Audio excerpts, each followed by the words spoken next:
Salut à tous, allez aujourd'hui on se retrouve pour un nouvel épisode des impressions 3D. Impression 3D réalisée toujours avec ma Neva de chez Dagoma. Alors, d'après vous, qu'est-ce que c'est? Enfin, vous l'avez vu dans la miniature de la vidéo, c'est une Nintendo 64. Elle est super jolie, super sympa, n'est-ce pas? Alors vous avez la console en elle-même avec une cartouche insérée à l'intérieur, une cartouche à droite, un second jeu donc, et puis les deux contrôleurs de jeu, les deux manettes. Donc elle est super sympa comme ça, mais d'un coup de baguette magique, beaucoup plus. Attention.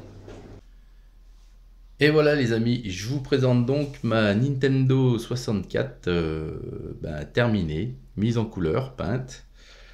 C'est vrai que ça a de la gueule, elle est très très jolie.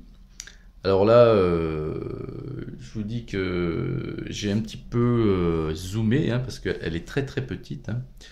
Et quand je vous dis qu'elle est très petite, elle est vraiment petite, parce que voilà, à côté d'une pièce de 2 euros, c'est quand même une mini Nintendo 64. Alors on a le contrôleur de jeu, on a une cartouche et un jeu de James Bond 007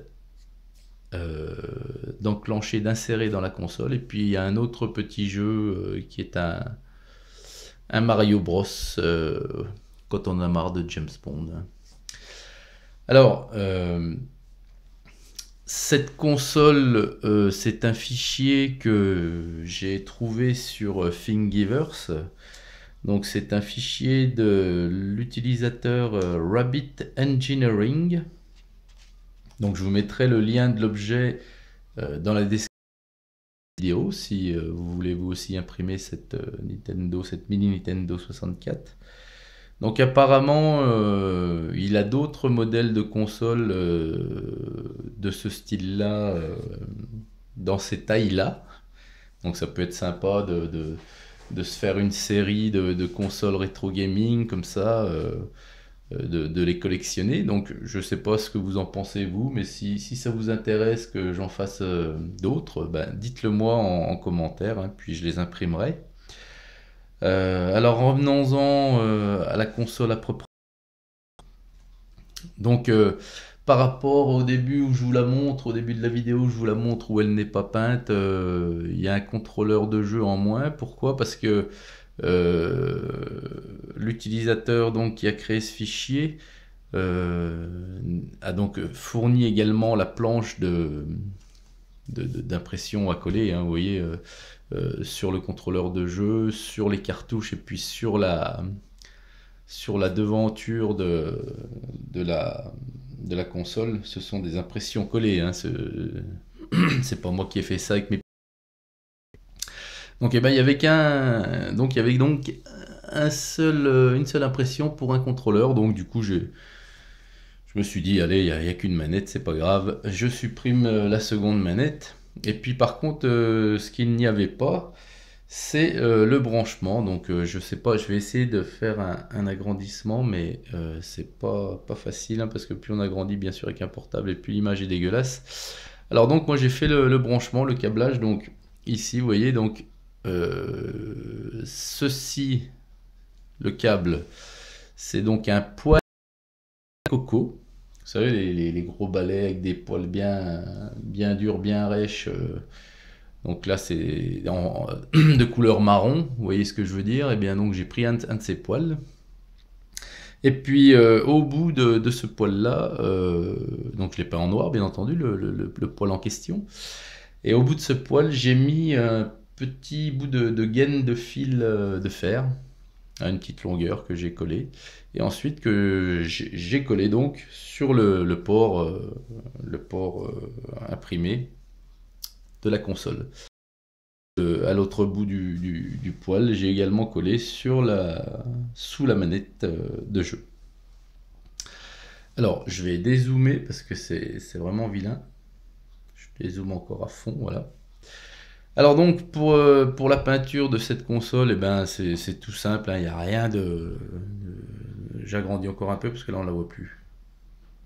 Pardon, on ne la voit plus du tout. Là, Finalement, je vais laisser comme ça. Alors, donc le noir de la console a été peint avec de la peinture de l'Abaddon Black.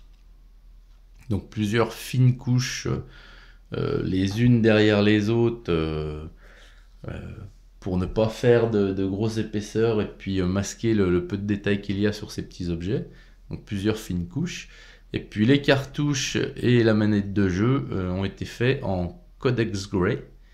Donc là encore, plusieurs fines couches d'apposer sur les éléments. Il faut savoir que là, je n'avais pas pratiqué de sous-couche, mais ça y est quand même, puisque sans sous-couche, bien souvent, il faut appliquer une ou deux couches de couleur en plus pour que ça couvre bien, surtout sur du PLA. Donc voilà, sur un plastique ordinaire, il n'y aura pas de souci. Mais sur du PLA, il faut plusieurs couches si vous ne sous-couchez pas votre objet avant de le peindre. Donc voilà, puis pour finir, une fois que j'ai eu collé les impressions, les dessins sur les éléments, j'ai passé un de vernis brillant à la bombe. Ce qui permet d'une part que la peinture ne se sauve pas, ne s'écaille pas en cas de chute, et puis de bien apposer de bien faire que les impressions adhèrent bien aux objets. Donc voilà les amis, écoutez, j'espère que cette petite vidéo rétro gaming de la console Nintendo 64 en impression 3D vous aura plu.